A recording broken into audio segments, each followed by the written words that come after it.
Então, a proposta do Jardim Interno é um curso onde nós vamos falar sobre uma maneira diferente da gente se relacionar com o mundo vegetal, uma forma diferente de nós relacionarmos com as plantas de dentro da nossa casa. Evidentemente que essas mesmas ideias que nós estamos passando para um jardim dentro de casa, eles também se aplicam a um jardim externo, um jardim numa varanda.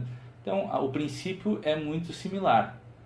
Mas nós estamos falando hoje também de outro tipo de necessidade. Nós estamos muito afastados do natural, muito afastados do verde, e nós precisamos voltar a nos reconectar com essas forças para nos reciclar, para poder nos revitalizar, e também para que a gente possa recuperar uma parte da nossa humanidade que está precisando ser fortalecida. Um jardim ele tem várias propriedades curativas, tanto em nível físico, quanto em nível mental, quanto em nível espiritual. As plantas elas têm uma função que ultrapassa a função meramente física, medicinal.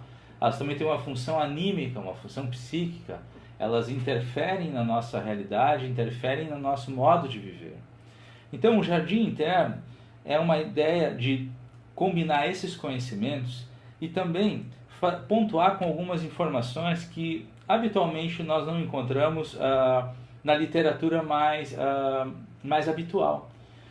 Uma das coisas importantes onde eu quero começar é explicando que todos aqui possivelmente já tiveram plantas em casa. Eu quero crer que sim, né? E possivelmente muitos que estão aqui têm plantas em casa. E então existe um conhecimento que ele provém da Cabala, que ele diz assim: a nossa flora externa, todas as plantas, todos os vegetais, a qualidade, a beleza, a saúde da nossa flora externa, ela é diametralmente ligada à nossa qualidade da nossa flora interna.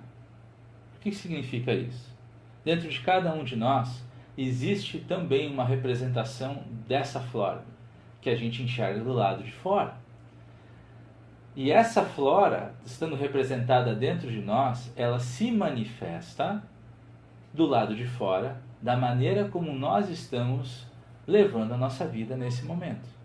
Então, se nós temos um jardim viçoso, se nós temos um jardim saudável, se nós temos plantas que são bonitas, que são verdes, que elas têm as folhas estão íntegras, elas dão florações, os frutos nascem naturalmente, isso é uma boa pista para ter uma ideia de como é que nós estamos conduzindo nossos assuntos internos.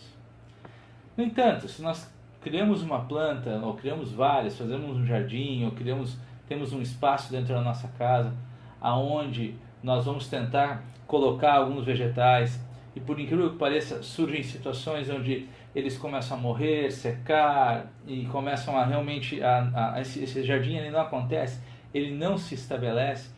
Isso tem relação com a energia do local onde nós estamos, é verdade. E isso tem relação com a nossa energia também. Dentro do processo que nós vamos desenvolver junto nesses dois encontros, a gente vai falar bastante sobre isso e de coisas que nós podemos fazer para que o nosso jardim externo possa ser inspirado pelo nosso jardim interno. Então, o trabalho de hoje é começar a falar sobre as propriedades que as plantas têm e que podem ser utilizadas com essa finalidade no nosso jardim interno, da nossa casa. Porém, no segundo módulo, nós vamos avançar mais nesse contexto, nós vamos avançar mais nesse conteúdo, nós vamos falar bastante sobre posicionamento e vamos estar falando também sobre essa relação interna que nós temos, interna no sentido pessoal, dentro de nós, com esse jardim interno da nossa casa. E como é que a gente pode desenvolver isso, como é que a gente pode fazer isso ficar mais dinâmico, mais saudável e mais inspirador. Então, um bom jardim, como diz na lâmina, ele é capaz de nos purificar, ele é capaz de nos acalmar, ele é capaz de nos harmonizar, proteger, ele é capaz de filtrar tanto a atmosfera quanto as energias, ele pode nos estimular, ele pode nos inspirar. Então essa é a ideia, nós podemos criar um jardim interno em nossas casas, ele não precisa ser um jardim sofisticado, mas ele tem que ser capaz de nos oferecer todas essas qualidades que nós citamos aqui agora. Então vamos começar falando um pouco sobre uma das coisas que nos inspirou a fazer esse trabalho. A NASA, na década de 70, ela teve um projeto espacial chamado Skylab.